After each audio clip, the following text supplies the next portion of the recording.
Hello, my name's Stephen, and today we're going to be talking about developing writing skills for secondary students using Tiếng Anh 6 with iLearn Smart World.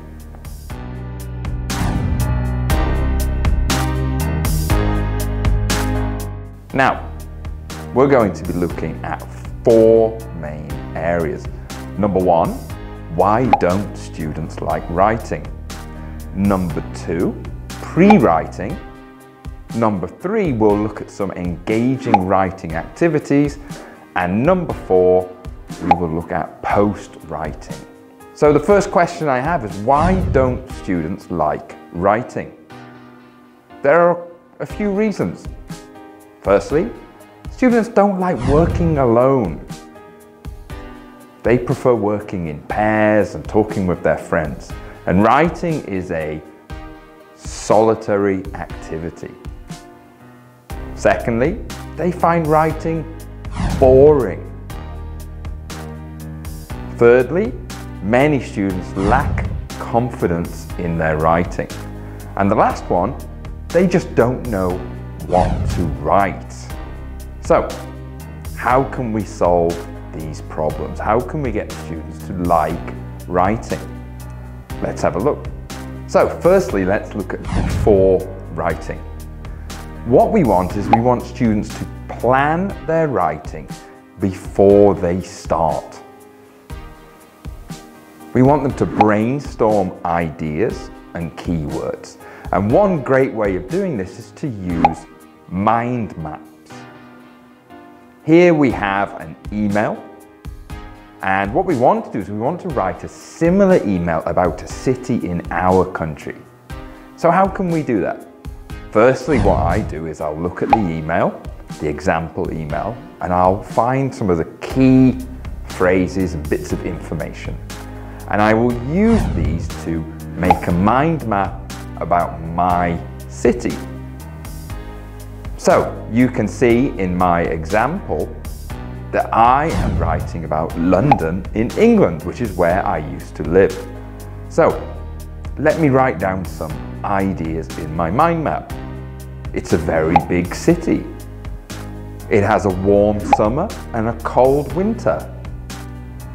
There are many old buildings and museums. There are many beautiful parks. And it's in the southeast of the country. So these are my ideas about what to write about London. And I will take these and write my email.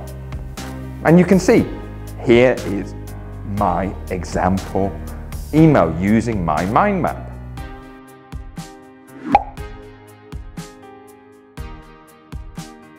So using mind maps is a great way for students to plan what they want to write and come up with ideas.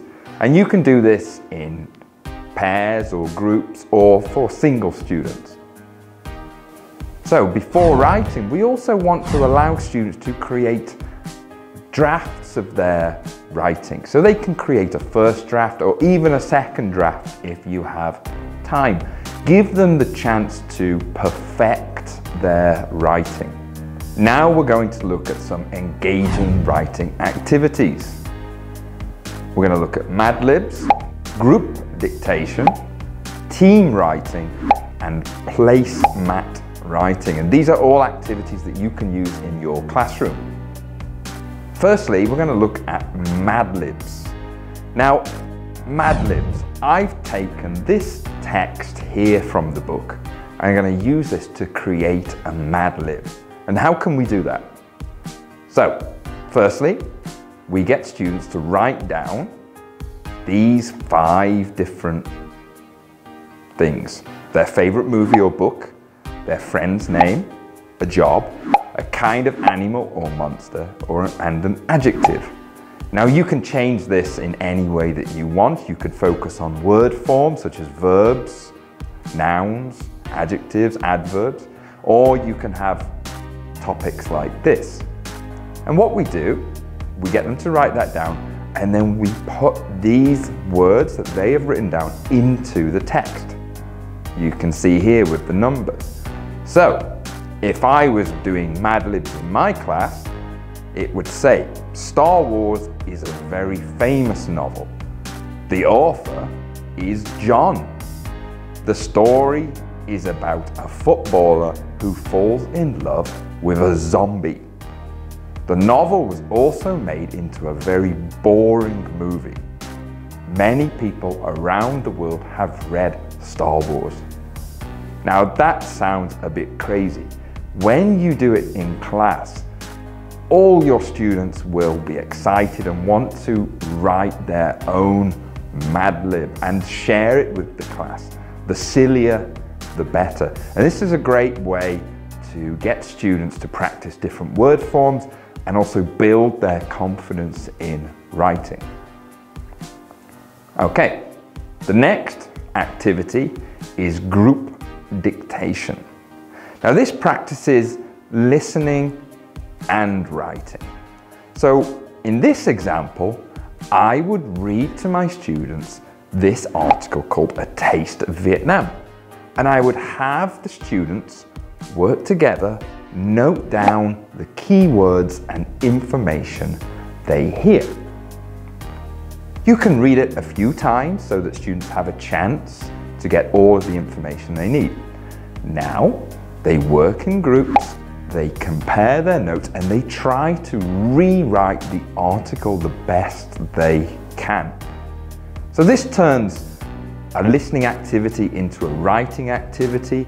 It allows students to work together and sets them a challenge. Okay, the next activity is team writing. And this is great for formal and creative writing. What we do is we divide students into pairs or groups, and we give them a series of questions and a topic title. So our topic is a great day out. And we have this series of questions that students have to answer. And you can write these on the board. Now, what happens is students have a piece of paper. They write their answer to the question. Then they fold the paper over, give it to their teammate, and their teammate answers the next question. And you continue around until all the questions have been answered. At the end of this, you will have a very funny text that your students will love to read to the class. Okay, the next activity is called placemat writing. And this activity encourages the sharing of ideas and gets groups to reach an agreement on what to write. Give the class a topic and divide the students into groups of 4. 3 is also okay. Now each student must note down their ideas in phrases in their space. So you can see here student 1, student 2, student 3, student 4, and the middle is for the group. So after a certain amount of time, take the placemat and rotate it one place. Students can then add more ideas to their friends. And you keep rotating the placemat until students get back their original space. What happens then is the group can work together and they can create a text from their ideas and they can write it in the center space. There are different approaches to this. You could have students writing a paragraph in their own space, and when they rotate it around, students can make corrections to each other's work. The placemat is a great activity. It encourages students to review each other's work, encourages students to share ideas and also to reach agreement on a final text. Now let's talk about after writing.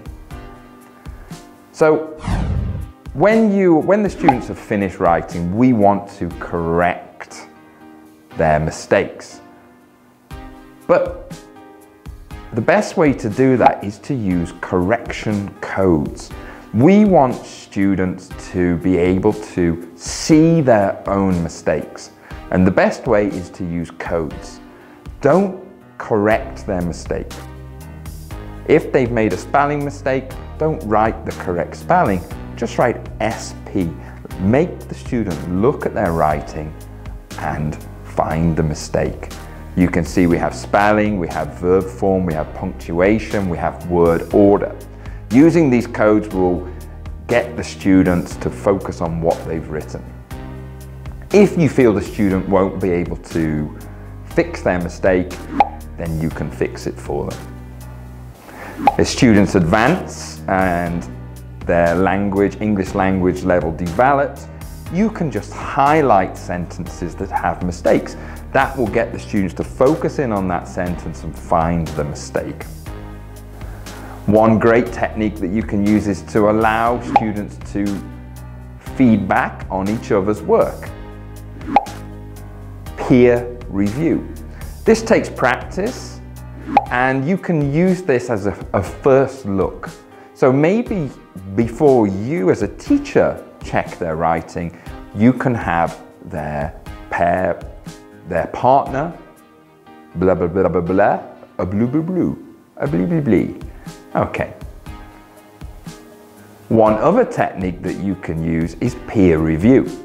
And this means that you have students review and correct each other's work.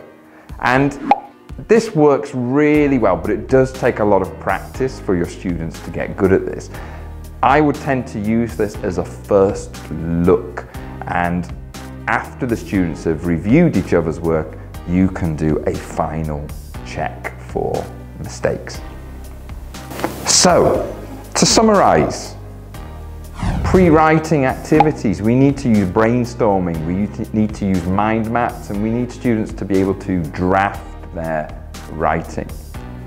For engaging writing activities, we looked at Mad Libs, group dictation, team writing, and placemat writing. These are all activities that are fun and interesting for your students, and they make writing less boring. Finally, we talked about after writing, and this involves using correction codes and peer review. Okay, that's all for now. Thanks very much for listening. Bye-bye.